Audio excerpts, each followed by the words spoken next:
Hi friends, எல்லோருக்கும் வணக்கம். நான் பாருங்க எங்கே வந்திருக்கேன்னு பார்த்தீங்கன்னா, காட்டுக்குள்ளே தான் வந்திருக்கிறேன். சுற்றி காடுங்க, சுற்றி காடுங்க. பார்த்தீங்கன்னா, என் கையில் பாருங்க என்ன வச்சுருக்கேன் பாருங்க. பிரண்டைங்க. உண்மையில வந்து பிரண்டையில வந்து அ ஏகப்பட்ட நன்மை இருக்குங்க. நம்ம எலும்புகளுக்கு ரொம்ப நல்லது. நம்ம அல்சர், குடல் புண் இருந்தாலும் சரியாயிரும்.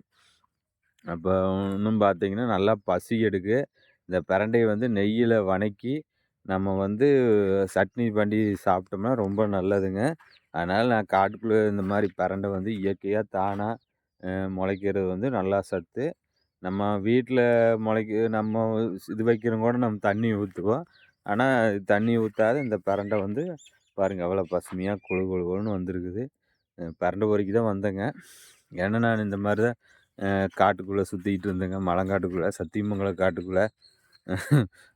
வீரப்ப சத்தியமங்கல காட்டுக்குன்னு சொல்லுவாங்க. அந்த மாரி நானும் மலங்காட்டுல தான் ஆடு மேய்ச்சிட்டு இருந்தேங்க அப்போ.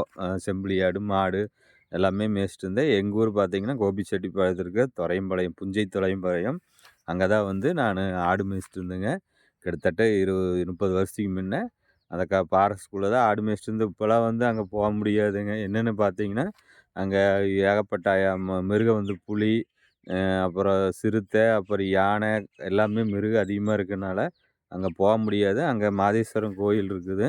அந்த கோயிலுக்கு மட்டும் ஒவ்வொரு விசேஷம் அமாவாசை நாளு, இந்த மாரி திருவிழா நாளு, இப்படி போய் கும்பிட்டுக்கிறாங்க. தை மாசம் மேக்ஸிமம் அங்க போவாங்க.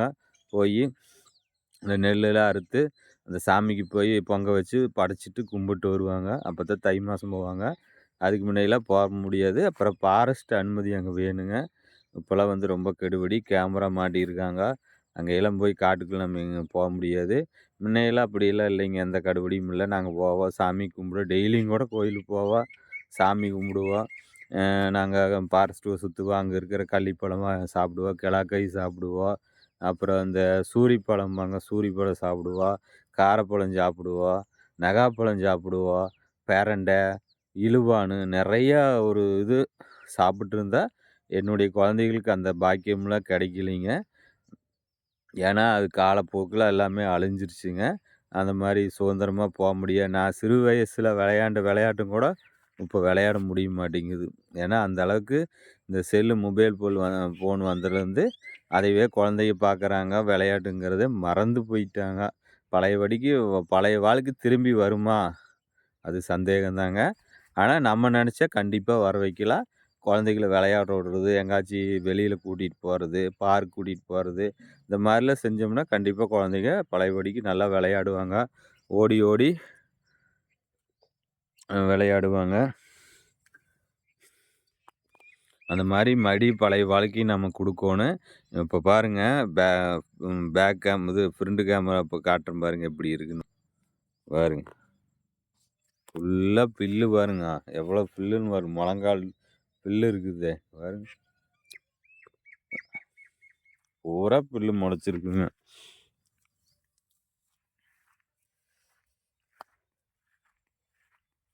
பாருங்க. எவ்வளோ பில்லுன்னு பாருங்க உண்மையில. இந்த மாரி பசுமையா, இயற்கையா பார்த்தா ரொம்ப சந்தோஷமா இருக்குங்க எனக்கு. இங்க பாருங்க ஆவாரம்பூவு, "ஆவாரை கண்டோர் சாவார் இல்லைம்பாங்க." எவ்வளோ பெரிய மருந்து தெரியுங்களா ஆவாரம்பூல. உண்மையில இதெல்லாம் வந்து தங்கத்த விட அதிகமான மதிப்பு இருக்குது. நம்ம தான் மறந்துருங்க. பாருங்க எவ்வளவு பாருங்க இத. சூப்பரா இருக்குது. இந்த ஆவாரம்பூ வந்து டீ வச்சு குடிக்கலாங்க. இந்த பூவ அப்படியே பறிச்சுட்டு போய் நல்லா கழுவி, டீ கொதிக்க வச்சு நம்ம சர்க்கரை போட்டு குடிக்கலாம். தேன் நல்லதுங்க உடம்புக்கு. குடல் புண் இருந்தாலும் ஆத்துங்க. இந்த பூவு தெவிர்ப்பு தன்மை இருக்கனால குடல் புண்ணு ஆறுதுன்னு சொல்ல வரேங்க. அப்புறம் நம்ம தேகம் வந்து பொன்னிறமா மாறுங்க. இந்த ஆவாரம்பூல வந்து நம்ம பொடி பண்ணி நிழல்ல உலர்த்தி, காய போட்டு நம்ம பொடி பண்ணி நம்ம குடிச்சோம்னா, கண்டிப்பா நம்ம தேகம் வந்து பொன்னிறமா மாறுங்க. குளிர் பொடியா போடல. நம்ம முன்னோர்கள் இதைத்தான் பயன்படுத்திட்டு இருந்தாங்க. நம்ம மறந்தோம், நோய் நொடி வந்துருச்சு. சொறி, சிரங்கு நெறையா இது வர்றதுக்கு காரணமே நம்ம மறந்ததுனால தான். இந்த மாரி மூலிகை, அரப்பும் இருக்குங்க. அரப்பு மரம் இல்ல. இருந்தா அதையும் காமிச்சிருவேங்க. நம்ம மறந்தனால நம்மளுக்கு சொறி, சிரங்கு எல்லாம் வருதுங்க. நம்ம இதையெல்லாம் மறக்காத மறுபடியும் பழைய வாழ்க்கைய நம்ம திரும்ப பெறணும்னா நம்ப கிட்ட தான் இருக்கு. அந்த விறகடுப்பு செய்யறது, பானையில சட்டியில செய்யறது, இந்த மாதிரிலாம் வந்து நம்ம செஞ்சோம்னா நான் கண்டிப்பாக நல்லா இருக்கலாம். இப்போ கூட நான் ஒரு வீடியோ பார்த்தேங்க. அந்த வீடியோவில் வந்து பார்த்தீங்கன்னா சொல்லுவாங்க. இந்த ஏன் நல்லா கட்டு உடம்பா இருக்கிறாங்க, கம்பீரமா இருக்கிறாங்கன்னு பார்க்கும்போது, நம்ம வந்து சிறுதானியம் சாப்பிட்டுருந்த கம்பு, ராகி, சோளம், இந்த கேழ்வரகு எல்லாமே சேர்த்திருந்தங்காட்டி தான் நம்ம வந்து உடம்பு ஆரோக்கியமாகவும், கட்டடசமும் இருந்தோம். ஆனா, இப்போ வந்து நம்ம வெள்ளை சாப்பாடு சாப்பிட்றோம், இந்த ஃபாஸ்ட் ஃபுட் சாப்பிட்றோம். அதனால நம்ம உடம்புமே ரொம்ப இதாகி போச்சுங்க. அதனால பழைய வாழ்க்கை நம்ம திரும்ப வேணும்னா, நாம சிறுதானியத்த சேர்த்திக்கோணும். தினை சேர்த்தோணும், கம்ப சேர்த்தோணும், ராகி சேர்த்தோணும். ஒண்ணுமில்லைங்க நேத்து எங்க வீட்ல வந்து கோதுமை ரொட்டி சுட்டு குடுத்தாங்க. அவ்வளோ அருமையா இருந்துச்சு. 2 ரொட்டி சாப்பிட்டோனயே சாப்பிட முடியலைங்க. அப்புறம் பசி அடங்கிருச்சு. உடம்புக்கு நல்லா இருக்குதுங்க. உண்மையில கோதுமை ரொட்டியில அதிகமா சேர்த்துங்க. ரொம்ப நல்லதுங்க. இந்த ப்ரெஷருங்கிறீங்களே, இந்த மாரி கோதுமை ரொட்டி, சிறுதானியம் சாப்பிடுங்க. ப்ரெஷர் இருக்குமா? இல்ல ஓடி போகுமான்னு நீங்களே சொல்லுங்க. கண்டிப்பா வந்து நீங்க சிறுதானியத்த கண்டிப்பா சேர்த்துங்க. என்னுடைய வேண்டுகோளா நினைக்கிறேன். பழைய வாழ்க்கை நீங்க ஞாபகப்படுத்துங்க. ஒவ்வொரு வாழ்க்கையில ஒரு ஒரு சட்டியிலயும் கூட கறி குழம்பு வைங்க. ஒரு குழம்பு வச்சு சாப்பிடுங்க. ரொம்ப நல்லதுங்க உண்மையில. நம்ம வந்து மறந்துட்டோம். அதனால தாங்க நம்மளுக்கு சுகர், ப்ரெஷர்லாம் வருது. இந்த குக்கர்ல ஆக்கி நம்ம வந்து எல்லாம் உடம்புக்கு கெடுத்து வச்சுட்டோம். அதனால நீங்க பழைய வாழ்க்கைக்கு கொண்டு வாங்க. நாங்களும் இப்போ ஒரு டைம் சட்டியில தான் ஆக்குறாங்க. எங்க பெரிய பாப்பா நல்லா ஆக்குறாளுங்க சட்டியில. அவளுக்கு நாங்கலாம் சொல்லிக் குடுக்கவே இல்ல. அவளே செய்றா. என்னன்னு தெரியல. அவ பழகிட்டாளா? இல்ல எப்படி செய்றான்னு எனக்கு ஆச்சரியமா இருக்குங்க உண்மையில. அதனால நீங்களும் பழைய வாழ்க்கைய கண்டிப்பா திரும்ப கொண்டு வாங்க. ஒவ்வொரு வாழ்க்கையும் நாங்க எப்படி எப்படி நம்ம வாழ்ந்தோம், அந்த மாரி குழந்தைகளுக்கு சொல்லிக் குடுங்க. அந்த கட்டில்ல படுத்துட்டு நிலாவ காமிச்சுட்டு, பாட்டி வடை சுடுது இந்த மாரிலாம் ஒரு கதை சொல்லுங்க. பழைய வாழ்க்கை திரும்ப கொண்டு வாங்க. ஏன்னா, அதை நெனச்சாவே மனசுக்கு ரொம்ப சந்தோஷமா இருக்குது. அந்த மாரி மாறுச்சுன்னா, இன்னும் பயங்கரமா சந்தோஷமா இருக்கு. கண்டிப்பா. நான் ஒவ்வொரு டைமும் நெனைப்பேங்க. நம்ம இப்படி வாழ்ந்தோம். நம்ம ஓடி புடிச்சு விளையாண்டோம், கொக்கோ விளையாண்டோம், கபடி விளையாண்டோம். ஞாபகம் வருதே ஞாபகம் வருதேன்ட்டு இந்த சேரன் அவரு படம் எடுத்தாருங்க. அந்த படத்த மாரி ஆட்டோகிராஃபு ஒவ்வொரு விஷயமும் எனக்கு அந்த செல்லுல வந்தாவே அப்படியே பழைய வாழ்க்கை எனக்கு திரும்ப வருங்க. நானும் என் ஃப்ரெண்டு கோயில் கட்டிட்டு, காட்டுக்குள்ள கட்டிட்டு, அதுக்கு பந்தம் போட்டுட்டு, அதுக்கு சாப்பாடு செஞ்சுட்டு விளையாண்டு ஞாபகம் வருதுங்க. ரொம்ப ரொம்ப சந்தோஷமா இருக்கு. அப்போ இந்த லீவ் விட்டா வாய்க்கால்ல போய் நீச்சல் அடிக்கிறது, அதுவும் எனக்கு சந்தோஷம். வயல்ல போய் நண்டு பிடிப்போம், மீன் பிடிப்போம். எல்லாமே அந்த ஞாபகத்துக்கு வரும்போது உண்மையில மனசு அப்படியே பூரிப்பாயிருதுங்க. கண்டிப்பா நீங்களும் அதே மாரி பண்ணுங்க. ஒரு ஒரு நீங்க வேலைக்கு போறீங்களா? ஒரு லீவ் அன்னைக்கு குழந்தைகள கூட்டிட்டு வெளிய கூட்டிட்டு போய் இந்த கோபி சைடுலாம் வயல் வெளி இருக்குது, வாய்க்கால்லாம் இருக்குது. கூட்டிட்டு போய் கொஞ்ச நேரம் இருந்துட்டு பொழுதுபோக்கிட்டு வாங்க. நம்ம எவ்வளவோ சம்பாரிக்கிறோம்.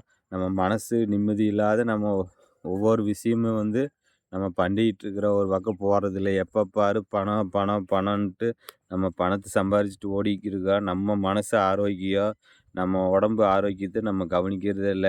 நம்ம வந்து சம்பாரிக்கணுங்க. பணம் வாழ்க்கைக்கு கண்டிப்பா தேவை. முக்கியம் நேத்தும் கூட ஒரு வீடியோ போட்டிருந்தேன்.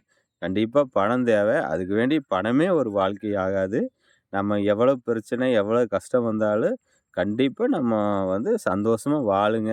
வரட்டுங்க நாளைக்கு சாப்பாடு இல்லையா, அதுக்கு கடவுள் படி அளப்பான்னு நீங்க நெனச்சுட்டு வாழுங்க. ஒண்ணும் பிரச்சனை இல்ல. இந்த உலகத்துல வந்து நெறையா வேலை காத்துட்ருக்கு. நாம எந்த வேலைய வேணாலும் தேர்ந்தெடுத்து நம்ம செய்யலாங்க. அதனால நீங்க அத பத்திலாம் கவலைப்படாதீங்க. கண்டிப்பா நீங்க வந்து ஒரு லீவ் விட்டா, இப்ப பாரு குழந்தைகளுக்கு ஸ்கூல் லீவ் விடுவாங்க. அப்பலாம் எங்கேயாவது வெளியில போவாங்க. ஊட்டிக்கு கூட்டிட்டு போவாங்க, கொடைக்கானல் போவாங்க, ஒரு கோயில் குளத்துக்கு கூட்டிட்டு போவாங்க. இதெல்லாம் ரொம்ப நல்லது. இறைவன்கிட்ட போய் வேண்டி கையேந்தி நில்லுங்க. கண்டிப்பா இறைவன் கைவிட மாட்டாரு. வாழ்க்கைய நீங்க சந்தோஷமா ஆரம்பிங்க. கண்டிப்பா உங்க வாழ்க்கை ஒளிமயமா இருக்குங்க. சரி ஃபிரெண்ட்ஸ் இது ஒரு சின்ன வீடியோ. அடுத்த வீடியோ பார்க்கலாங்க. கொஞ்சம் சப்ஸ்கிரைப் பண்ணுங்க, லைக் பண்ணுங்க. என்னடா அண்ணன் பேசி பேசியே வீடியோ போட நினைக்காதீங்க. கண்டிப்பா ஒரு நாளைக்கு இதுவுமே உங்களுக்கு புரியும்.